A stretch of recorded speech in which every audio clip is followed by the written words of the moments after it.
Grupa građana za bolji Vršac zalaže se za otvaranje radnih mesta, razvoj lokalne ekonomije, građansku solidarnost, dobijanje statusa grada, uljmi i većih sela, statusa opštine, osnivanje ekonomskog saveza Vršca, Plandišta, Bele Crkve, Alibunara i Kovina.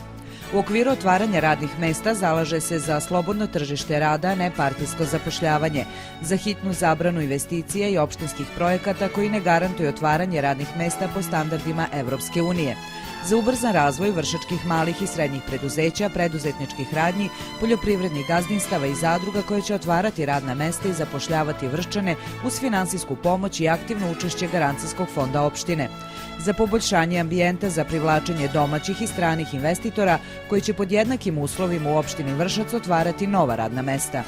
U okviru razvoja lokalne ekonomije zalaže se za stručnu vanpartijsku vladu koja se sastoji od 5 članova, za budžet koji će biti u funkciji kreiranja poslova za sve zainteresovane građane, a ne samo za privilegovane pojedince, za osnivanje Garancijskog fonda za razvoj preduzetništva i poljoprivrednih gazdinstava, za osnivanje Fonda za razvoj poljoprivrede i sela, za dobijanje statusa Evropske prestonice kulture. U okviru građanske solidarnosti zalaže se za osnivanje opštinskog solidarnog fonda, za osnivanje lokalne kuće hrane koja će našim sugrađanima koji se trenutno u zoni siromaštva obezbediti prehrambene proizvode, za socijalno preduzetništvo koje će otvarati radna mesta za naše ekonomski ugrožene sugrađane i osoba sa posebnim potrebama, za izgradnju socijalnih stanova kojima će gazdovati lokalna samouprava. U okviru osnivanja Ekonomskog saveza opština Vršac, Plandište, Bela Crkva, Alibunar i Kovin zalaže se za uključivanje Saveza opština kao i Vršca u program Dunav reka saradnje i budućnosti